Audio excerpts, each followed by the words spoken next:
Welcome back to the podcast, guys. This is an incredible episode. So I've got Krista as a guest with me today. And the podcast goes in so many areas. We're going to talk about relationships. We're going to talk about business. We're going to talk about overcoming your own bullshit, getting out of your own way. We're going to talk about the current state of the world with the pandemic or the coronavirus situation and how people need to wake the fuck up, as Krista will tell you. So, guys, this is an incredible podcast. It goes in so many different areas, and you're going to hear the intro of how I introduced Krista very soon. But oh my goodness, it's one of my favorite ones. So, guys, sit back, enjoy, and as always, give it a share if you get some value out of this. Enjoy, guys.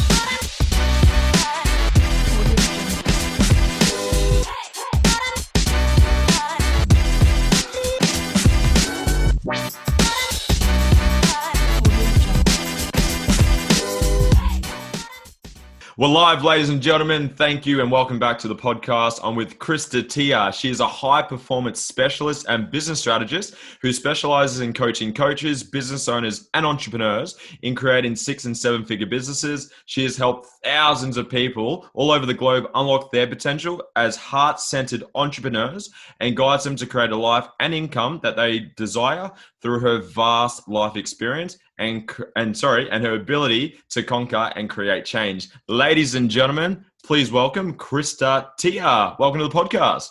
Oh, thank you so much, brother. I'm so glad to be here. I'm very excited. And I actually got onto you through my unofficial dad, Kerwin Ray.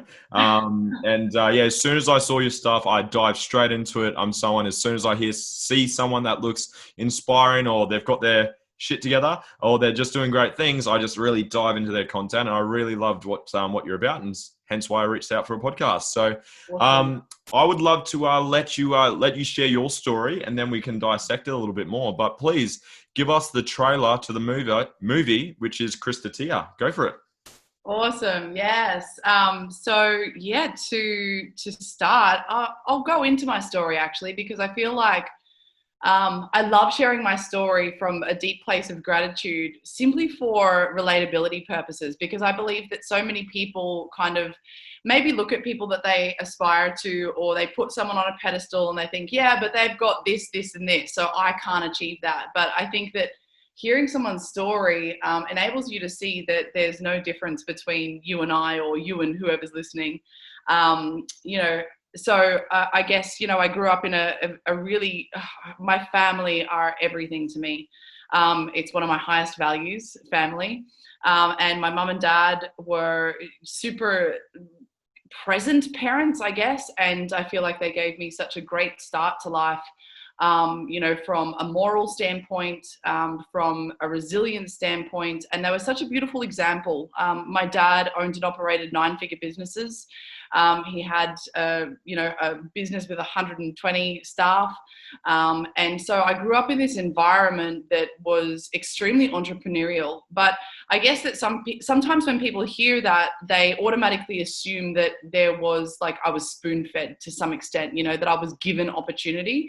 And while I was given opportunity, mum and dad did something really well. They, instead of giving me everything, they taught me how to do it for myself.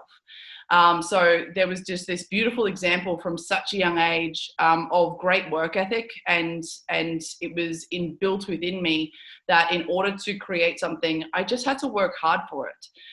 So I guess that, I was privileged in the way that I just always believed that if I put my mind to something, I could absolutely do it. So my upbringing was great. I grew up on properties, and, I have a brother that's 3 years younger than me. He's actually a part of my team, which is super cool.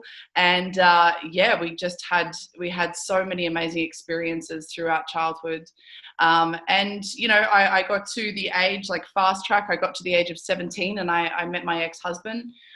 Who is, I have so much gratitude for him and the journey that we shared together. There were ups and downs like any relationship, and both of us were super young. But the biggest thing that I'm grateful for is my beautiful daughter that he blessed me with.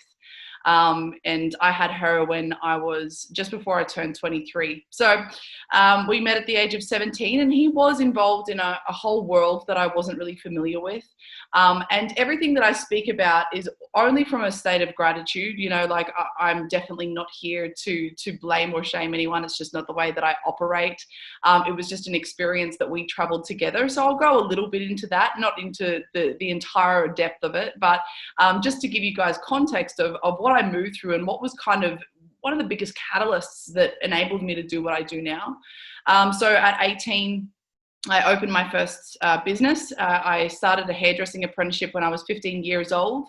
And I opened a business at 18 and, scaled that business to 6 figures in a short space of time.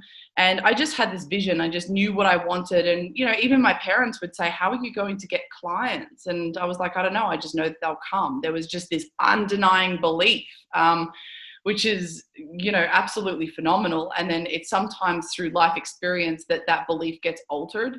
But for me, it was just always there. And I created a really successful business at such a young age. We were married when I was only 21. So I look back now and I didn't feel like I was that young, but I look at 21-year-olds now and I'm like, oh, I was a baby. And then we had my beautiful baby girl just before I turned 23. So I was a really young mum, and I'm so grateful for that, because now she's 9 years old and, I'm 32, and I just feel that I have the energy to be with her in presence. So during that period, my ex-husband was involved in a whole lot of things that I wasn't really familiar with. Like it was very outside of what I grew up with. And he had a lot of friends that were involved in criminal activity, and just got immersed in an environment, and I understand we all make poor choices. It's just what we do with those choices, in order to change the part of our life that we're willing to change. And, it's great. He's really transformed as a human being. And so he was actually charged with a whole lot of charges before we had my daughter. And then we spent 3.5 years fighting all of the charges in court. So, at such a young age, I had a salon, and I actually set him up in a health cafe. He was involved in a family business and he wanted to get out. So I used my profits to set him up in a health cafe. And we had a house with a huge amount of equity. When I was only 20 years old, we bought a block of land and built a house, and all of that, we still had a great income coming through, but all of that equity, $300,000 worth went towards fighting court, like fighting these charges. So, you can imagine the level of work and everything that goes into something, and then for it all just to be taken away in such a short space of time, was a survival. But at the same time, it was really disappointing. Yeah. So my ex-husband ended up spending 2 years in prison, and he was facing a lot more, but we did get the charges reduced, and he still had to spend 2 years in prison. And at that stage, I sold my salon by then, but we had 2 health cafes. So I delved in, and I was working 14-hour days, and I was raising a child on my own. And then I went out and set up another business, another health cafe. So I had 3 businesses and 14-hour days and huge catering contracts, and being a single mama in the middle of Brisbane city.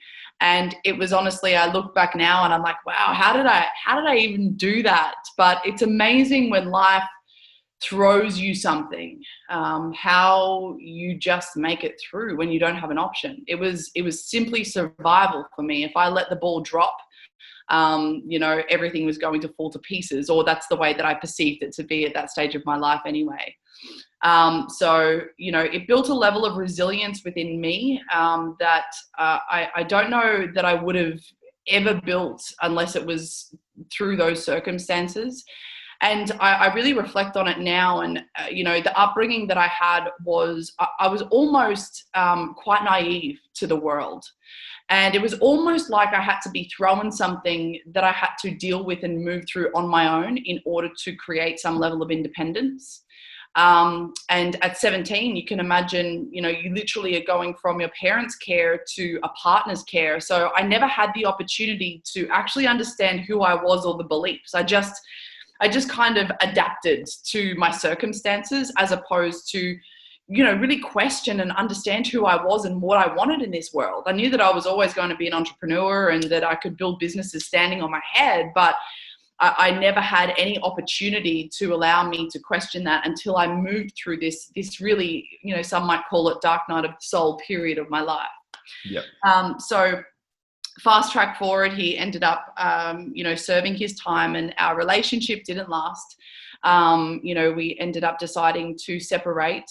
And, you know, I sold all of the businesses and I walked away from the marriage with not 1 cent to my name, because Wow. I wanted to, you know, during the 2 years that he was away, I totally changed. I really changed because I had the opportunity to understand me and to grow as a person and to truly see who I am. And I believe that that journey is ever evolving, right? There's not like this destination where we go, well, this is who I am and this is what I'm going to do and this is, you know, what I'm going to be for the rest of my life.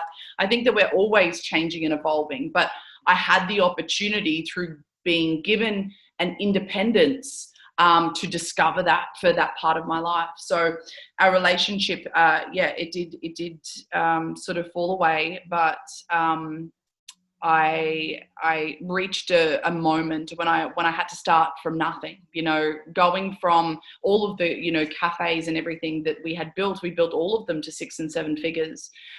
So, you know, I feel like I built my whole identity of being this business owner. So take away all of those businesses and I was like, Who are you? who even am I? Like, what do you mean? I've always just been like, yeah, I own businesses and yeah, I'm a boss and yeah, I can do whatever I put my mind to. And then to have nothing and to reach a stage of my life where I was relying on the government to even live was a real kick to the ego. So there was a moment that I recall, and I speak about it regularly because I know that so many people can relate, where I was literally at my lowest point and I was in fetal position on the floor and I was in so much emotional, mental and physical pain that I just didn't know how I was going to go another day. And I guess you can probably relate to that. You know, you just get to that point where it's like, I cannot deal with another thing and life is just throwing shit at me continuously and I just don't have anything left in my tank to deal with it. And so I literally reached this breaking point and my mum was there with me and I said, Mum, I just can't keep doing it. Like I don't have the strength to even get back up and go again. And, you know, because throughout the period of me running these businesses on my own, we had break and enters and I had staff leave and I had staff stealing from me and we had the business shut down because we had a power outage in the building in the middle of Brisbane City. And there was just one thing consecutively after another. And in that moment where I reached that breaking point and that exhaustion, my mum said to me, Krista, get up. And there was part of me that was like, hang on, just let me hang around in victim mentality for a moment. Let me enjoy this moment of sorrow, Mum. Yeah, that was like going on in my head. And she said, Krista, get up.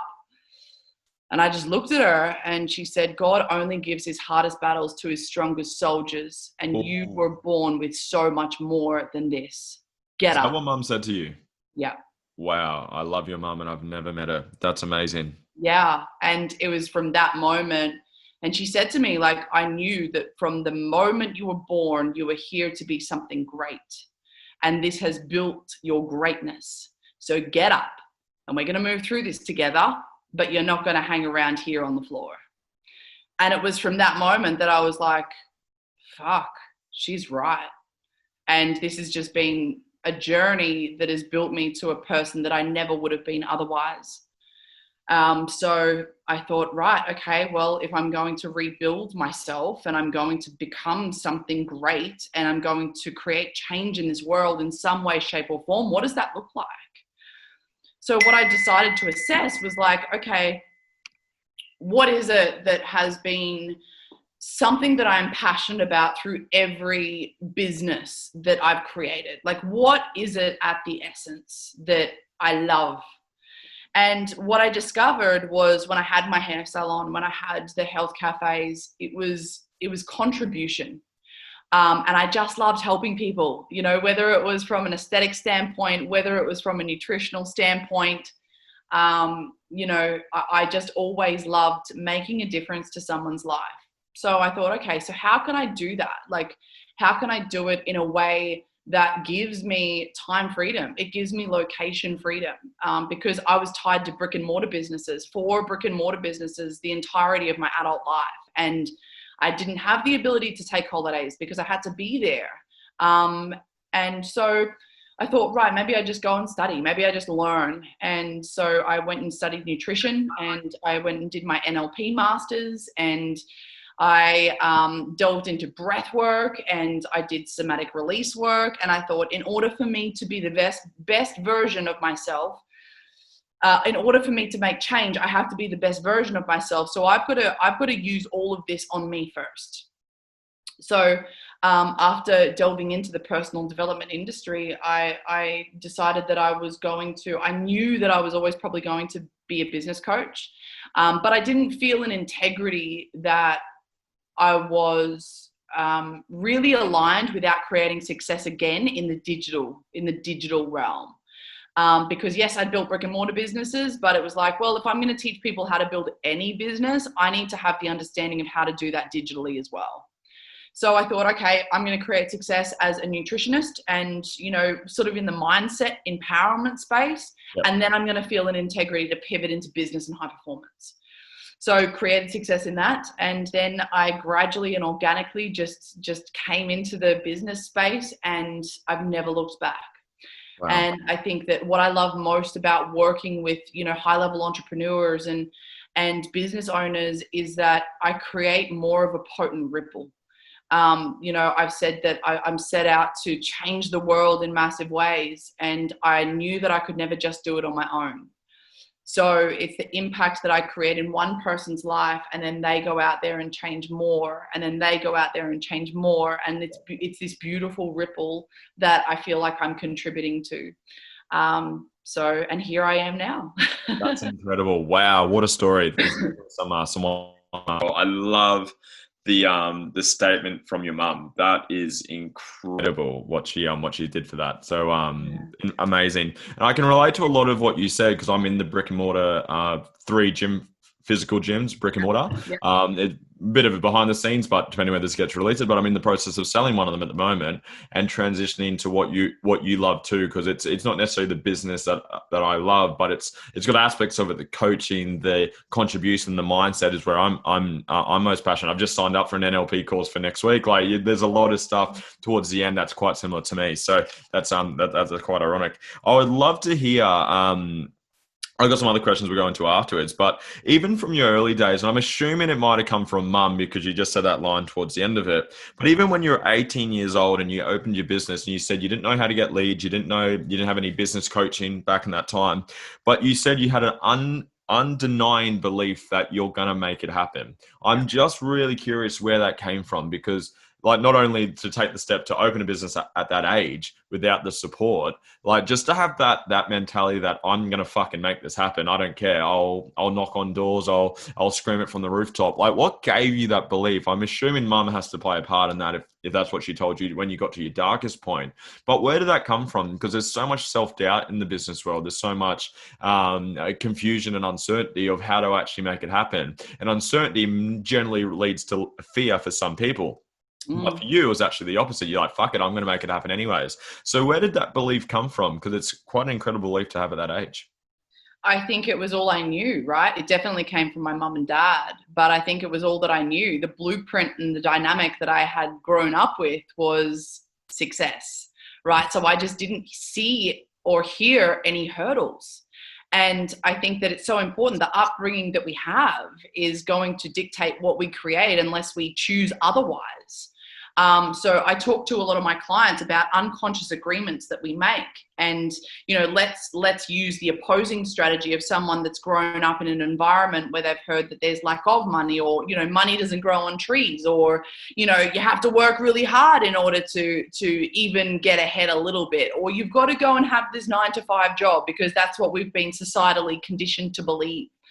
Whereas, and a lot of people just fit that mold and they continue that blueprint throughout their life without questioning it, And I say to everyone that I work with, question everything. Is that for me or is it not for me? Do I want to choose that? Because either way, whether we are choosing to settle or whether we are choosing to grow, there's still a choice involved. But I had the privilege, and I think that's why I did it at such a young age. I had the privilege to grow up with a blueprint that was just unwavering belief.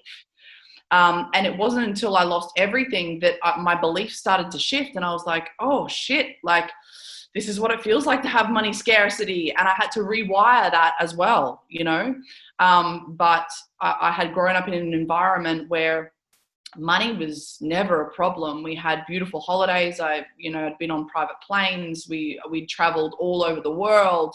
We lived in an amazing home, and we were taught to work really hard, and we weren't just given things on a silver platter. It was like, well, you want to create this for yourself? You absolutely can, because anything that you set your mind to, you can create, but go out there and do the work. Incredible. Yeah. Just your beliefs around parenting. You might have to write a parenting book in the future, given what you went through. I'm curious, why do you think, in your opinion, and I know you're in the coaching space at the moment, what do you see with people, whether they be your clients or people in general? Why don't people make that conscious decision to do something about it, and they use the victim mindset, the victim hat, and it's like, no, it's too hard. I don't know. Or I didn't have the upbringing someone else did. I'm not good enough. I'm not smart enough. Why do people generally fall into that category versus I'm going to make it happen? Why do most people fall into that? I think it's just awareness, and a lot of people don't even have awareness. I think that, even talking about what's going on, I did an Instagram story about this yesterday. This is part of the reason why we are in the situation we're on a global scale, right? Is because this is the collective consciousness. This is majority of people are outsourcing their shit. And you can even see now, like so many people for so long have given their freedom away. They have blamed their upbringing. They have blamed their husband. They've blamed their wife, their kids. They've constantly been in this state of blaming everything on everyone else. And there is no way on a global scale that we as humanity would be able to attract what we have unless we were a vibrational match to what's happening, right? Because basic law of quantum physics is like attracts like. And that's exactly what we are experiencing right now on a global scale. And I think that people having the awareness of this is going to be a catalyst to allow these problems to fade away. Because, you can even see it. What's happening right now is we're still literally having our freedom taken away. We're literally being muzzled. We're being told that we have to wear something over our face. We're having police able to enter our own homes. We're told that we can only be out during these hours.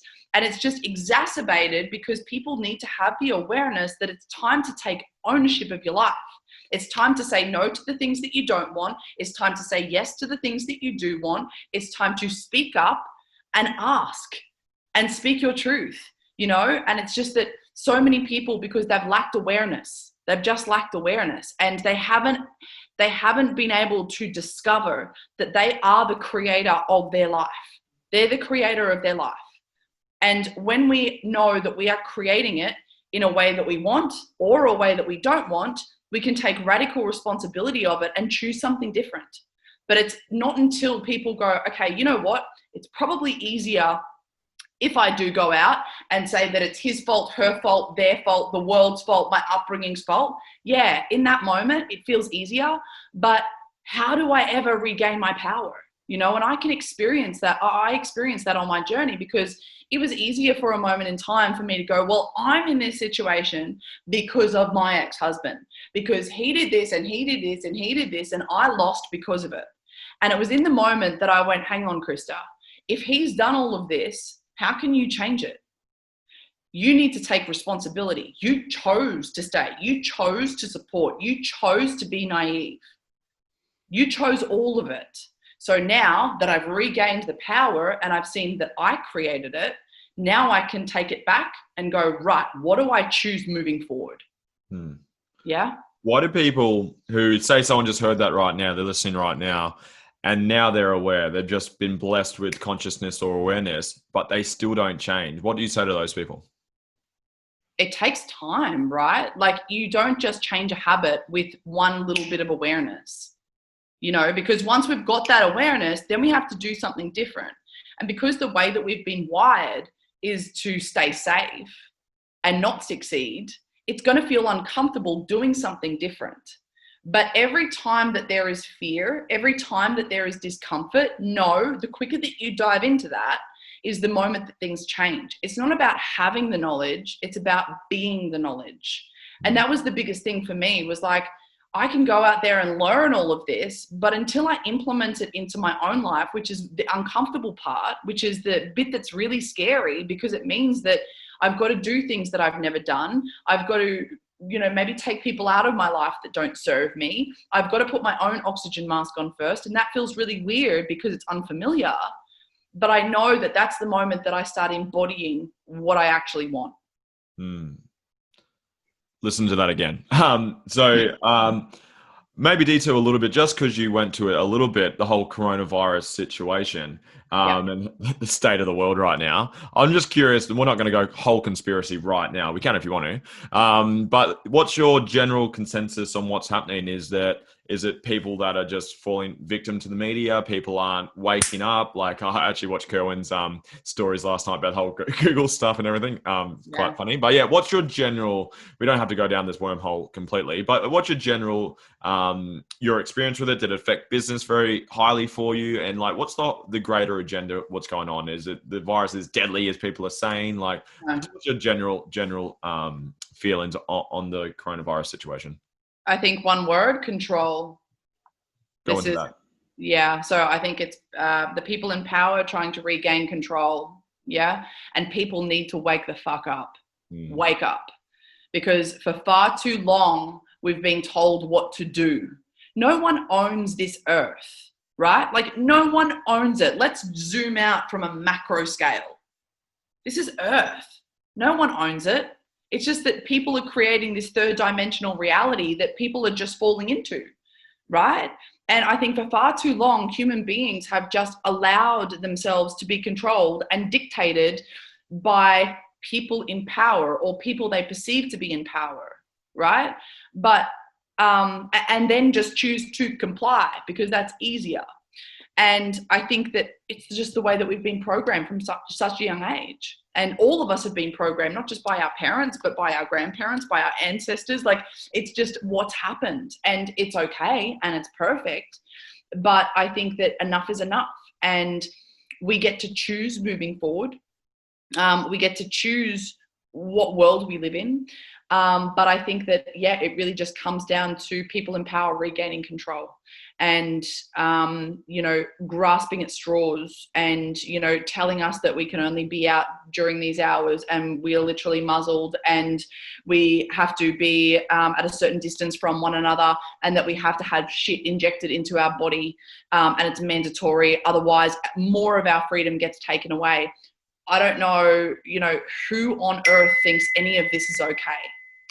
I'm not sure. But I ask for each and every one of you who are listening to question everything.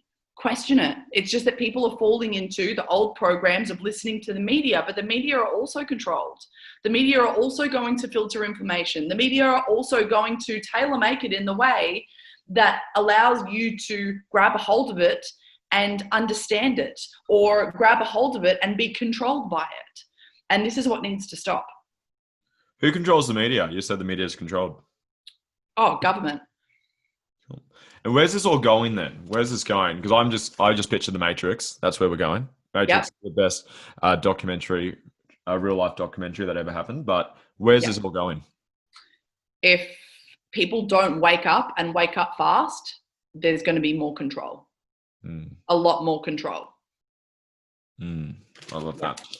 What's you've mentioned detour off that topic. We don't have to go down. I don't want to turn this into a whole coronavirus podcast, but there's a good little message for you guys there. You mentioned the word grateful and blessed multiple times through your story. You mentioned it from when you were a kid, when you had your daughter. You were blessed with your daughter. You were blessed with the experience you had with your partner. Why are you so grateful? Why do you express that? And why is it so crucial to look at challenges? And it's going to dive into my next question. But yeah, where does that sense of gratitude and blessedness, where does that come from for you? Is it, again, mum and dad, the upbringing, or is it just the way you're wired, or the questions you ask? Do you have a routine around that? Where does that come from for you? I've wired myself that way. Yes, I was always taught to be grateful for everything. I think that that's part of the reason why I didn't live that really spoilt, spoon-fed life, because I was taught every day to be grateful for the fact that I woke up and that I'm living and breathing and walking and seeing and experiencing. But I totally lost that. Like I fell deep into victim mentality throughout my journey, and it was my choice to rewire it. And I think the gratitude and the blessings come from perspective. I know that everything in my life, in the past, in the now moment, in the future, is always happening for me. And, it's just a matter of the perspective that we choose to see it from, because I believe that pain can be our greatest teacher if we allow it. There's not many of us, while our life's going smooth and while we're in happiness and joy and we're just cruising along and it's all easy and effortless, we're not learning much. It's in the moments of destruction. It's in the moments of chaos that we have to call on things that we've never had to. We have to build resilience. We have to gain more strength, and we see the beautiful polarity. Then we have gratitude for the happiness and the joy and the easy times, because we've experienced the opposite. But even in those moments, in my human journey, I have moments where I'm feeling angry or sad, or I'm doubting myself or experiencing this human, experience. And it's just the perspective that I choose. It's just a matter of really presencing that and going, okay, so all of this is neutral. What do I choose it to mean? But it's just all of us at some stage of our life, or maybe we're still doing it, is that we're giving it this bad meaning. And we're giving pain a negative connotation, as opposed to enabling it to be the growth and the evolution that we desire. You mentioned you rewired things and you wired things a certain way. How did you do that? If you were to, for someone that listen that doesn't know what you just said, what do you mean by that?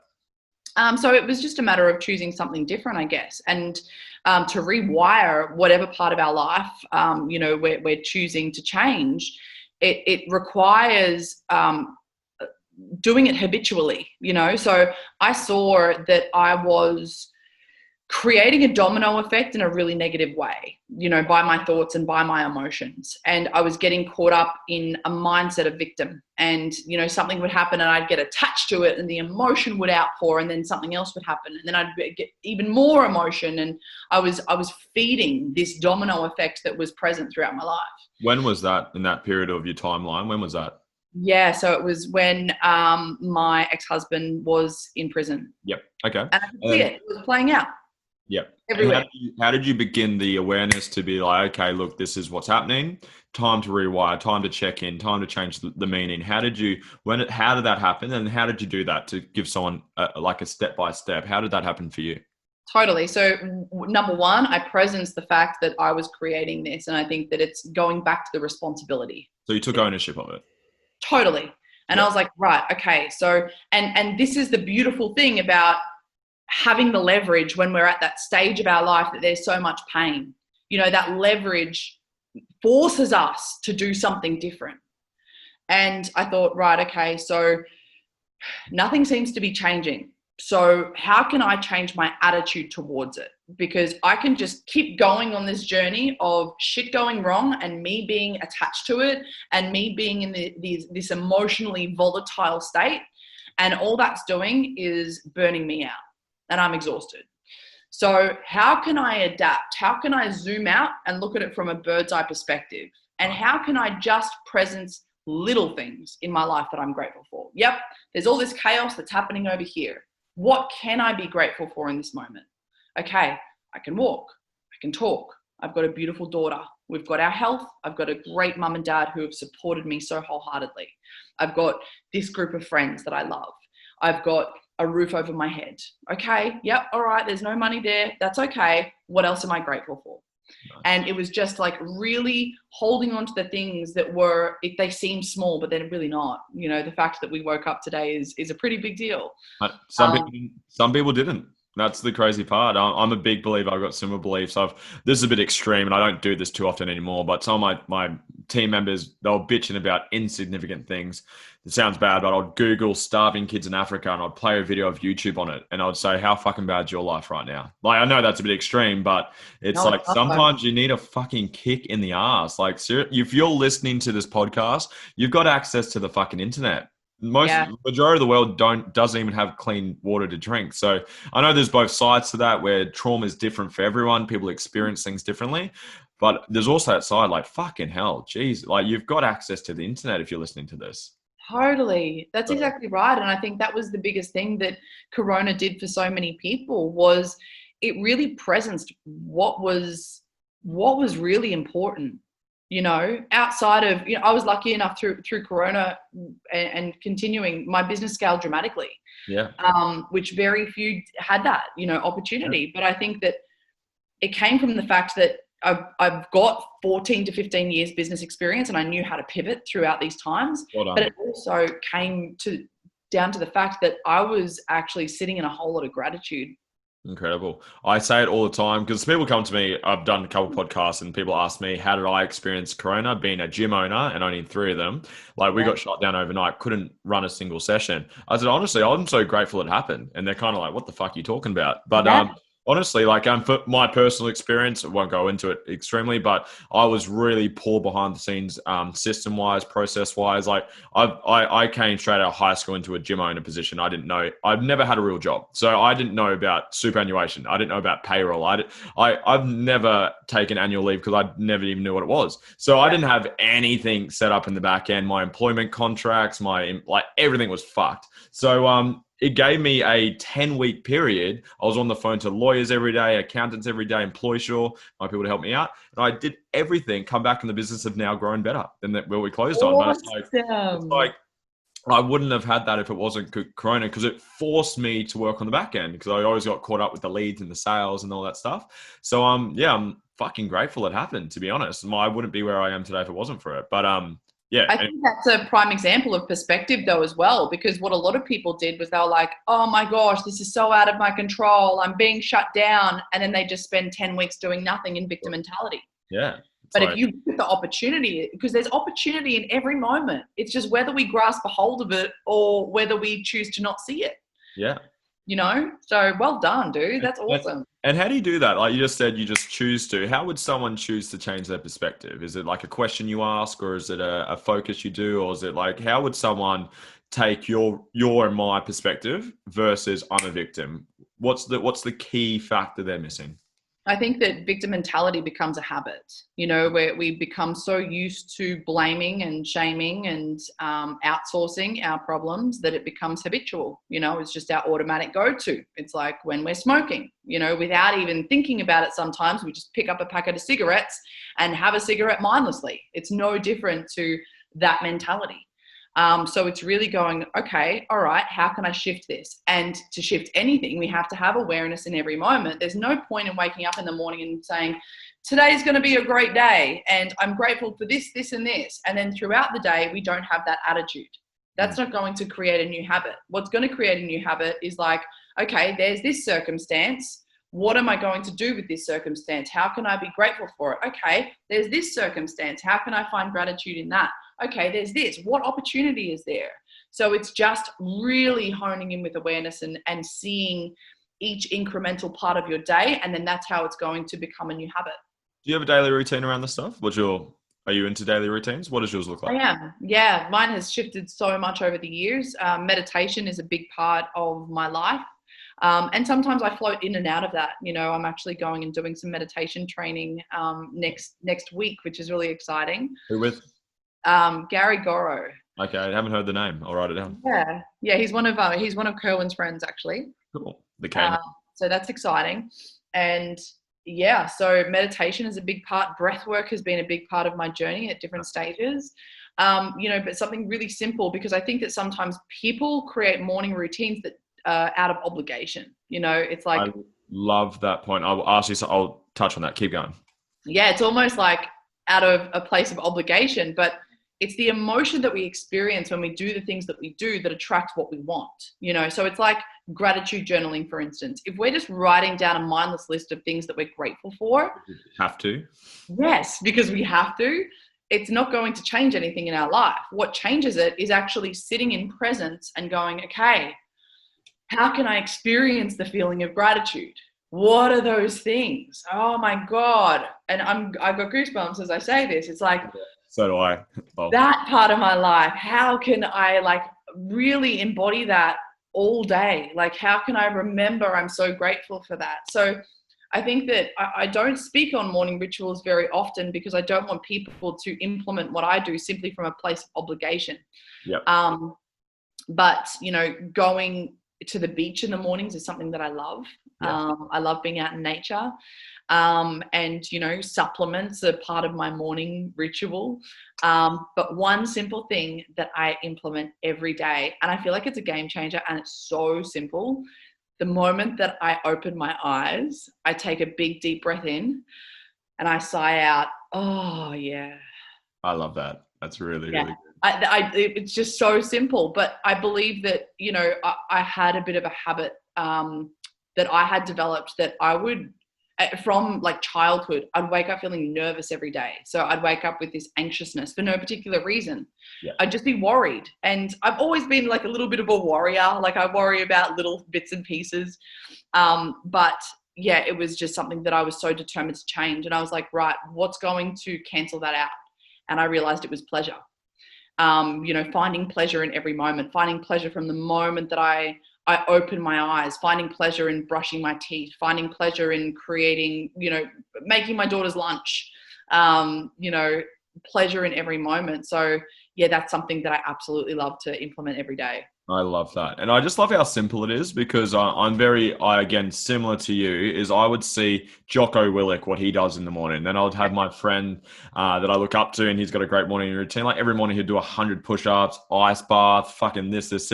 I'm like, fucking hell. And it was from one of my business mentors, and he says, mate, all it's about a morning routine, it's about getting you in a great state. Yep. That's different for everyone. If you love playing video games for 10 minutes, then fucking do that for 10 minutes. There's normally some fundamentals that you'll find across the common factors for everyone. Yep. But I forced myself, because I thought I had push-ups every morning. I did for a little bit, but it wasn't very fun. And so I got to the end of it. I was like, this is shit. Yeah. I would get at the end of it, I'm exhausted, and I wasn't in a good state. I'd rather go to a proper session and train somewhere else. But literally, I drink a lot of water. I have alkalized water, heaps of minerals and vitamins and stuff that I have in there. Write down what I am grateful for, and same thing, I actually feel that as well. And I just spend time with my partner, and I have a sausage dog, so I hang out with him.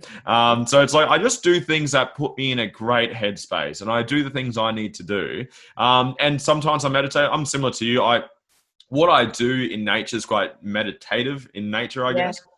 So I've gone down the path where Joe Dispenza fucking meditating for an hour every day. And it's yes, it worked for me, but I'm more your neutral character. I'm like you're intense, full on all the time. So I'm quite calm as a nature, as a core. So I didn't find that as beneficial for me. So I guess what I'm leaning to, guys, if you're struggling with a morning routine, don't model everyone. Don't feel like you see someone and that's how it's got to be. Just find things that sound good, trial and error, see what fits well. The things I never miss: audio books in the morning, and water, and gratitude. They're my three. Sometimes I train, sometimes I don't. I didn't train this morning. I didn't feel like it. I was sore. I just didn't want to train. So it's just find the things that you need to do, and don't feel so fucking obliged to do it. If you do I'm big on DeMartini, doing what inspires you. If it doesn't inspire you to do it, don't fucking do it. Don't do it.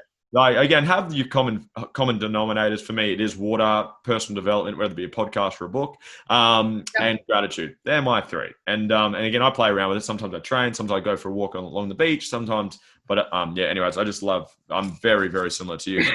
Um, I would love to touch on it because you mentioned you've had the experience of going through, I don't use the word toxic, but you went through a relationship that wasn't the right fit for you. Yeah. And now you've connected with my dad, Kerwin, so the K-Man. What's been your experience going from what you've taken from the previous one and your whole life journey to what you're implementing or experiencing? And like we spoke before the podcast started, like everything happened at the right time and everything.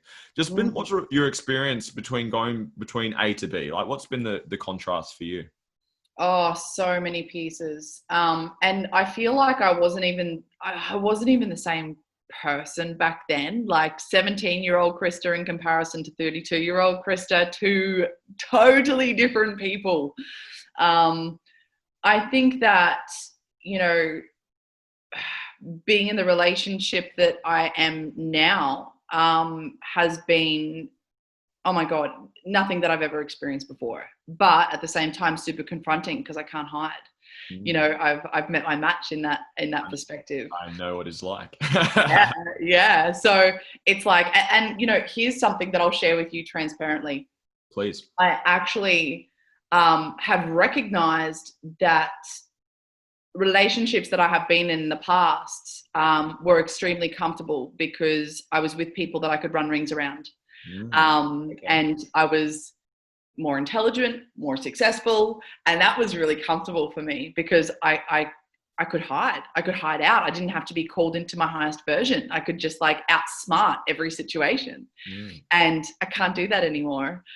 So that's really confronting because, you know, my ego was like, oh, fuck. Okay. All right. What's happening here? Why am I triggered? All right. Okay. Own the trigger. All right. This is feeling really uncomfortable. This is not familiar. So it's beautiful because it's so much growth. It's so much growth in such a short space of time. But I think the biggest thing was like, I just chose not to settle, right? Because you know, when I left my first relationship and oh my God, the good far outweighed the bad in my marriage. Like we're actually great mates. Yeah. And definitely outweighed the bad. But when I left that, I didn't really know anything different. So I thought, well, you know what? I'm really okay with being on my own. I'm fiercely independent. I know that I can, once I'd reestablished a business, I know that I can make money on my own. Yeah. I don't need someone to depend on per se. So I'm not settling for a relationship until it amplifies my life, not takes it away. Because I don't need it. I want it. But I'm not going to settle in the interim because I think a lot of us say, all right, I'm calling in my perfect partner.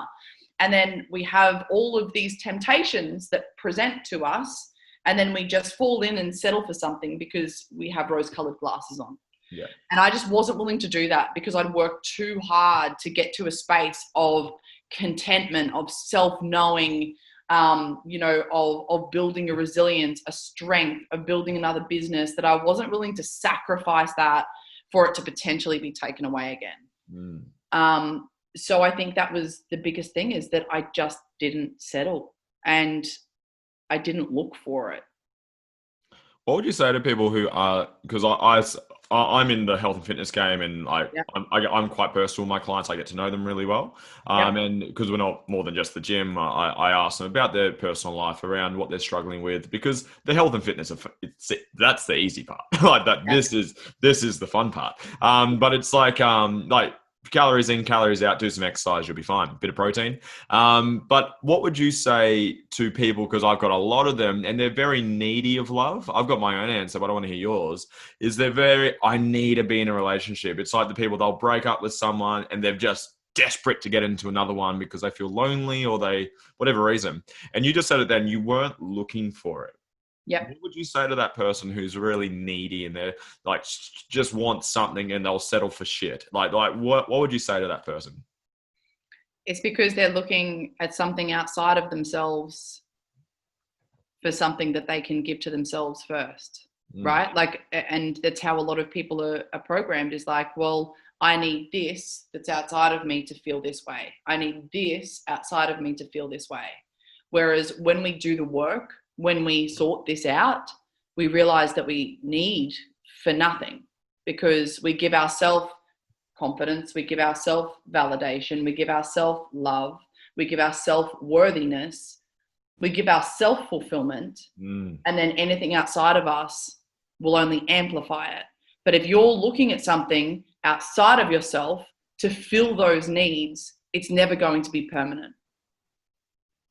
I find a lot of people, and correct me if you disagree, I find a lot of people, they think finding someone will fix their shit.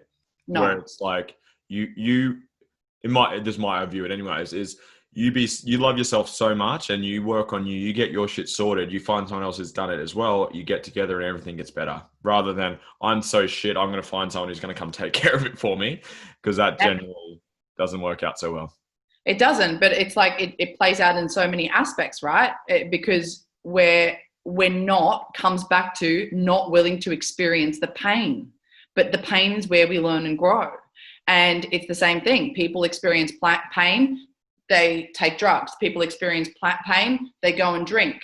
People experience pain, they go and get busy, and it's just suppressing what needs to be acknowledged. So I'm super grateful for the time that I spent on my own. I was about to ask you that question. I was going to ask you, did that time alone give you or force you to really work on the stuff that's most, because a lot of people, again, going back to what I was saying, they'll get into something to, if anything, distract them and get them away from dealing with their shit. I find a lot of people that I know, they actually stay busy, whether that be business, relationships, drugs, partying, to avoid working on their shit. So did that time alone really give you that time and space?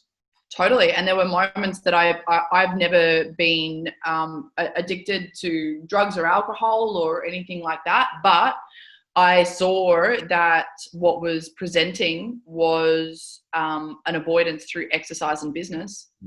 I was keeping busy in business, and I was training 3 times a day so that I could avoid my shit. And it wasn't until I experienced adrenal fatigue and burnout that I realized I had to stop doing such high intensity exercise, because that was only exacerbating it. But once again, it's awareness. It's like, why do I feel it necessary that I literally can't sit still, that I've always got to be on the go? Okay, what is that? All right, so leaning into the discomfort, what if I just stop? What's there? And that's when it comes through us, because emotion is just energy in motion. So if we allow the energy to pass through us without judging it, it's going to clear. It's just that a lot of people just want to push all of that back down. And that's when it manifests into disease. Yeah. We're coming to the end of this, so I'll be quick on these ones. You just said judgment. You used the word judgment. Why do people judge themselves so much? Why is there so much judgment on someone for what you just said? You just mentioned people judge their issues, their problems. I don't believe in problems. But yeah, why is there so much judgment around people's self and who they are for who they are? I think majority of us have grown up or been conditioned to believe that we have to be a certain way to be accepted. From the way that we are designed as human beings is to, seek love and connection, which is beautiful. But the way that we seek that love and connection is very different depending on upbringing and depending on conditioning. So I think that, growing up where we're seeking acceptance or seeking love and connection, and we think that we actually have to be something in order to receive it. We have to look a certain way, we have to speak a certain way, we have to act a certain way, we have to, create this, that, and the other in order to experience love and connection. But the true matter of it is living from a place of authenticity and transparency. And don't get me wrong, I did that for a large majority of my life. I was wear a full face of makeup, had to look absolutely perfect, had loads of money, had the Louis Vuitton handbag, drove a nice car, because that's how I was going to be accepted. And I got to a stage through doing the work, it wasn't even deliberate, that it didn't mean anything anymore. What meant more to me was being myself and being surrounded with people that loved me for that, as opposed to the mask that I was upholding. I think the reason that people judge is lack of awareness, and because we've been so conditioned to be this in order to experience love and connection and acceptance. That's beautiful. Last one, I'll leave it on this. What's your message that the world needs to hear? What's the first thing that comes to you? The only person judging you is you. And the Ooh, moment that you choose to be all of you is the moment that you will live the life that you want. There's a quote card for you, ladies and gentlemen. Krista, this has been fun. I could talk for 2 hours, but I know you've got an appointment in the next 10 minutes. Where could people find you if they were interested in just connecting, saying thank you, interested in your work? Where could they connect with you? KristaTier.com. I'm on Instagram, Krista_Tier. I'm on Facebook. I am on Twitter, LinkedIn, TikTok, all the social media platforms. So come over and say hello. Incredible. Honestly, Krista, this has been incredible. Guys, if you've made it to the end of it, well done. Thank you. And if you've got any value from it, please reach out to Krista, reach out to me, share it on your Instagram, give us a tag so we can know that you guys got some value out of it. Thank you for tuning in, Krista. And again, thank you so much for your time. Oh, pleasure. Thanks for having me, brother. Yeah.